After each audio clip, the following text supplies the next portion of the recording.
अस्सलाम वालेकुम दोस्तों। आज की वीडियो में हम बात करेंगे तेज़ाबियत या एसिड रिफ्लक्स के बारे में। हम बात करेंगे कि ये होती क्यों है और इस पर हम काबू कैसे पा सकते हैं, और अगर इसका इलाज ना कराया जाए तो इसकी आगे जाके क्या कॉम्प्लिकेशन हो सकती हैं। एसिड रिफ्लक्स और तेज़ाबियत को काफ़ी मुख्तलिफ नामों से जाना जाता है। इसको हार्टबर्न भी कहते हैं, और जिस बीमारी की वजह से ये अलामात पैदा होती हैं, इस बीमारी को गैस्ट्रोइसोफेगल रिफ्लक्स डिजीज़ के नाम से भी जाना जाता है।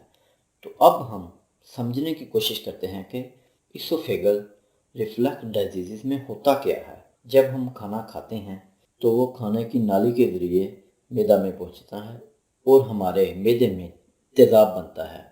उस खाने को हज़म करने के लिए जहाँ पर हमारे मैदे की नाली हमारे मैदे से जाकर मिल रही होती है, वहाँ पर हमारे खाने की नाली के गिर्द एक बहुत टाइट मसल होती है।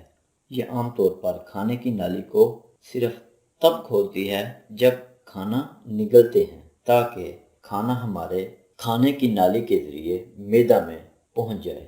लेकिन इसके फ़ौरन बाद ये मसल खाने की नाली को बंद कर देती है, ताकि हमारे मैदे में जो भी तेज़ाब बना है वो वापस ऊपर ना आए। कुछ लोगों में ये मसल कमज़ोर होती है, तो खाने के बाद जो मैदा में तेज़ाब बनता है वो वापस ऊपर आने लगता है। इस वजह से तेज़ाबियत, सीने में जलन और हार्टबर्न महसूस होता है। इसोफेगल रिफ्लक्स डिजीज़ ये दूसरी अलामात ये हैं कि खाने के बाद एक भारीपन सा महसूस होता है, या मतली सी महसूस होती है, या डकार आते हैं, या मुंह में एक अजीब सा टेस्ट आने लगता है। इसोफेगल रिफ्लक्स डिजीज़ का इलाज कराना बहुत ज़रूरी है, क्योंकि अगर ये बहुत लंबे अरसे तक मैदे का तेज़ाब ऊपर खाने की नाली में आता रहे तो इसकी तीन अहम कॉम्प्लिकेशन हो सकती हैं। पहली कॉम्प्लिकेशन ये कि हमारी खाने की नाली में अल्सर्स पैदा हो सकते हैं, जिसकी वजह से ब्लीडिंग हो सकती है। दूसरी कॉम्प्लिकेशन ये है कि खाने की नाली में तंगी पैदा हो सकती है। इस वजह से खाना निगलते वक्त सीने में दर्द महसूस होता है, या फिर सीने में खाना फंसने लगता है। तीसरी कॉम्प्लिकेशन ये है कि हमारे खाने की नाली के सेल्स में चेंजेस आ सकती हैं, जिसको बैरेट्स इसोफेगस कहते हैं। अगर ये हो तो बहुत करीबी निगाह रखनी पड़ती है, रेगुलर एंडोस्कोपिक या कैमरा टेस्ट के ज़रिए, क्योंकि आगे जाके इन सेल्स का कैंसर में तब्दील होने का ख़तरा भी हो सकता है। इसोफेगल रिफ्लक्स डिजीज़ के इलाज के लिए काफ़ी मुख्तलिफ ऑप्शन यूज़ की जाती हैं, लेकिन सबसे अहम है लाइफस्टाइल चेंजेस, जिसके ज़रिए आप खुद इस कंडीशन पर काबू पा सकते हैं। लाइफस्टाइल चेंजेस में सबसे अहम चीज़ है वज़न। अगर आपका वज़न ज़्यादा है तो आपके मैदे पर प्रेशर डालता है, जिसकी वजह से तेज़ाब वापस ऊपर आने लगता है। तो अगर आप अपना वज़न कम करें तो इस रिफ्लक्स में काफ़ी हद तक काबू पा सकते हैं।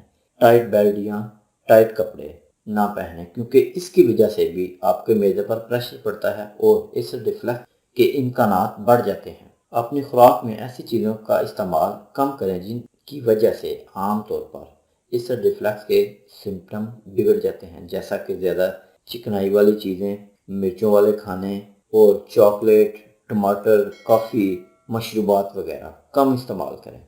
दिन में 3 मील्स की बजाय 4 या 5 छोटे छोटे मील्स खाएं, और इसके ज़रिए भी इस रिफ्लक्स में बेहतरी आ सकती है।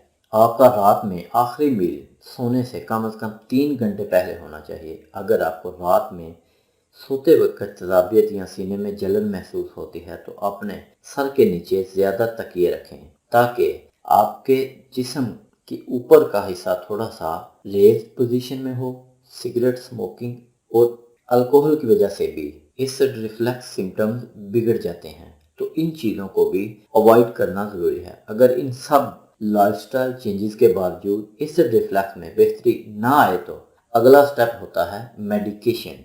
2 मेन किस्म की मेडिकेशन का इस्तेमाल किया जाता है। नंबर 1 एंटासिड, जो कि हमारे मैदा में तेज़ाबियत को कम करती है। नंबर 2 प्रोटॉन पंप इनहिबिटर्स, जैसा कि ओमेप्राजोल का इस्तेमाल, जो कि रोज़मर्रा ज़िंदगी में बहुत लोग राइजिक, रोलिंग वगैरह اس چیز کے لیے ریگولر استعمال کرتے نظر آ رہے ہوتے ہیں۔ اومیپرازول، لانسپرازول، پینٹوپرازول، اور ان کا کام یہ ہوتا ہے کہ یہ ہمارے معدے میں تذابیت بننے سے روکتے ہیں۔ اگر ایسڈ ریفلکس کے سمٹم بہت سویر ہوتے ہیں اور دوائیوں کے باوجود کنٹرول میں نہیں آتے تو پھر سرجری بھی ایک آپشن ہوتی ہے۔